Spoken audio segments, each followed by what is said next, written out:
नमस्कार दोस्तों, नमः शिवाय। जीवन ज्योति चैनल में आप सभी का हार्दिक स्वागत करती हूं। दोस्तों, आज की वीडियो बहुत ही ज़्यादा महत्वपूर्ण होने वाली है। आज की वीडियो में मैं बात करूंगी कार्तिक पूर्णिमा के विषय में।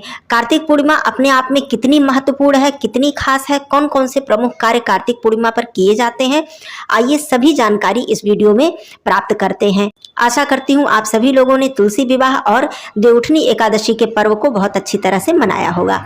तो आइए समझते हैं कि कार्तिक पूर्णिमा कब है, व्रत इत्यादि, समापन, उद्यापन, पूर्णाहुति, दीपदान इत्यादि हमको कब करना है, कैसे करना है। तो देखिए दोस्तों, कार्तिक पूर्णिमा जो कि अपने आप में बहुत ज्यादा महत्व रखती है, इस पूर्णिमा को हम देव दिवाली के नाम से भी जानते हैं। यह 15 नवंबर दिन शुक्रवार को मनाई जाएगी। जब भी पूर्णिमा की बात आती है तो सबसे पहला प्रश्न आता है कि व्रत किस दिन रखना है और स्नान दान किस दिन करना है।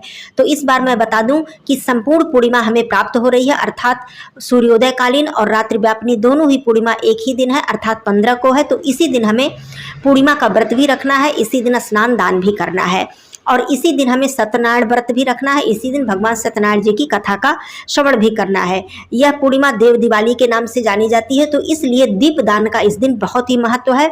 और दूसरी बात, कार्तिक मास का समापन हो रहा है, तो इस दिन संपूर्ण रूप से हम दीपदान करते हैं, विशेष रूप से दीपदान करते हैं, जैसे कि 365 बाती का, 1008 बाती का, 1.25 लाख बाती का। तो ये विशेष होता है दीपदान करने के लिए कार्तिक पूर्णिमा का दिन। तो आप लोग इस तरह से जितनी भी बाती का आपकी श्रद्धा हो, भक्ति हो, उस तरह से आप जलाशय, गंगा नदी, सरोवर, पोखरा, तालाब, जो भी आपको मिल जाए, जलाशय के पास जरूर ही कीजिएगा, देव वृक्ष के पास जरूर ही कीजिएगा। सभी देव वृक्ष, माता तुलसी जी के समक्ष तो हमें करना ही है।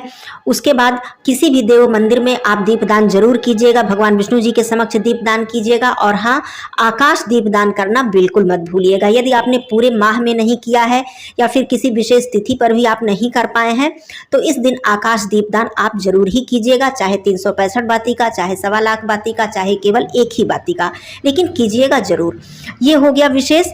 अब मैं बात करती हूँ विशेष रूप से कि कार्तिक स्नान या किसी भी नियम का, महात्म सुनने का, भगवत गीता का किसी भी नियम जो आपने लिया है, तुलसी माता की पूजा, दीपदान का, इन सब का जो समापन होगा वो कार्तिक पूर्णिमा पर अर्थात 15 तारीख दिन शुक्रवार को किया जाएगा।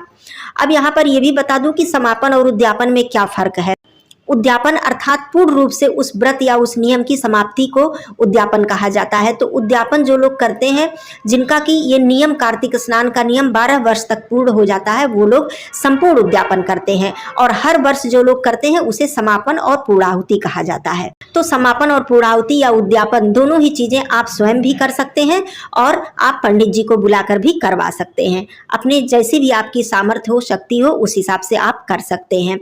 तो समापन और पूर्णाहुति के लिए या फिर उद्यापन के लिए आपको क्या विशेष करना होता है, वो आइए समझ लेते हैं। इससे पहले निवेदन है छोटा सा कि वीडियो मेरी उपयोगी लग जाए तो आप इसे लाइक कर दिया कीजिए और लोगों में शेयर कर दिया कीजिए। चैनल पे यदि आप पहली बार हैं तो चैनल को सब्सक्राइब कर लीजिएगा। कमेंट बॉक्स में ओम नमो भगवते वासुदेवाय अवश्य लिखिएगा। दोस्तों चलिए आगे समझते हैं।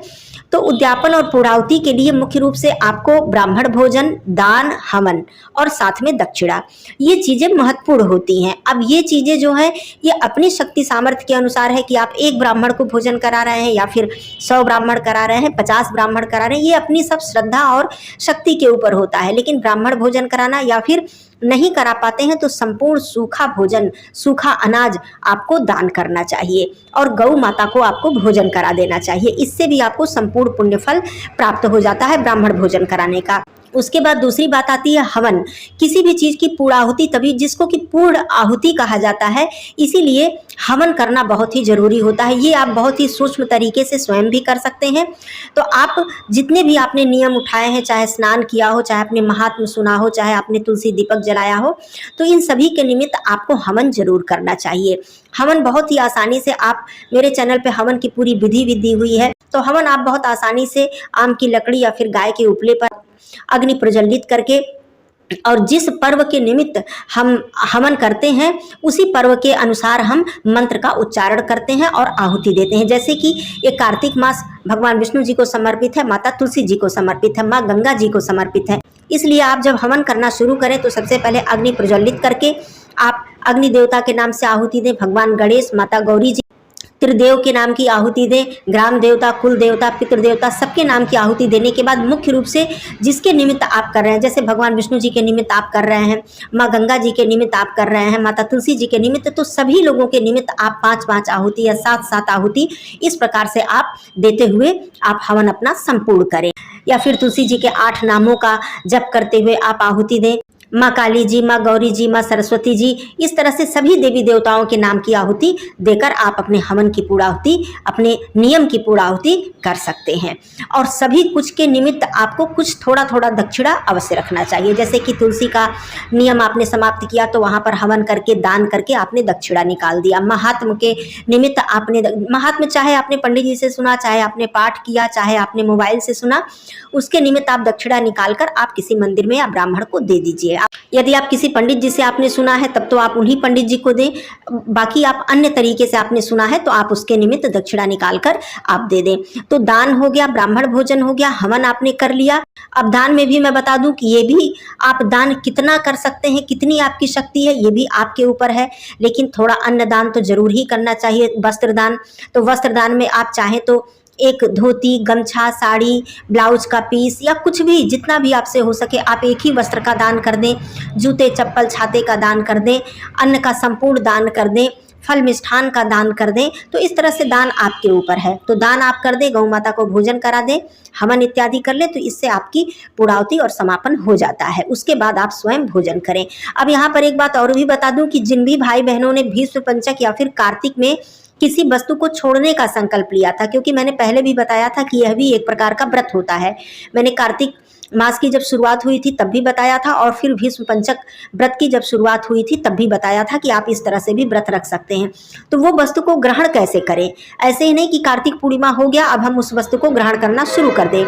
उस वस्तु को ग्रहण करने के लिए सबसे पहले आप उस वस्तु को बनाकर, चाहे आप ब्राह्मण भोजन करा दें या फिर उस वस्तु का दान कर दें, दान और ब्राह्मण भोजन दोनों ही करा दें तो और भी उचित है। उसके बाद ही आप उस वस्तु को ग्रहण करें। जैसे कि आपने किसी सब्जी को छोड़ दिया था पूरे कार्तिक मास में, या फिर आपने चावल खाना छोड़ दिया था, रोटी खाना छोड़ दिया था, तो उस वस्तु का आप दान कर दें, गेहूं का दान कर दें, चावल का दान कर दें। उसके बाद उस वस्तु को आप प्रतिपदा तिथि से ग्रहण करना शुरू करें। अब यहाँ पर सबसे महत्वपूर्ण बात बता दूं कि व्रत के विषय में, चाहे आपने भीष्म पंचक व्रत रखा है, चाहे आपने कार्तिक मास में व्रत रखा है, तो इसका पारण आप प्रतिपदा तिथि पर करेंगे। हवन, पूर्णाहुति, समापन, उद्यापन सब कुछ 15 तारीख को होगा, और व्रत का पारण ये अगले दिन प्रतिपदा तिथि पर 16 तारीख को सूर्योदय के बाद होगा। इस बात को बिल्कुल अच्छी तरह समझ लीजिएगा। पूर्णिमा के दिन ही संध्या के समय या रात्रि में भोजन मत कीजिएगा, चाहे आपने 5 दिनों का रखा है या फिर केवल पूर्णिमा का व्रत रखा है या फिर पूरे कार्तिक मास का व्रत रखा है। तो मेरे ख्याल से बहुत सारी बातें आप लोगों के लिए क्लियर हो गई होंगी। आप सभी लोगों को कार्तिक पूर्णिमा, देव दिवाली की हार्दिक शुभकामनाएं। माता लक्ष्मी जी, भगवान विष्णु जी की कृपा मेरे सभी यूट्यूब फैमिली पर सदा सर्वदा बनी रहे।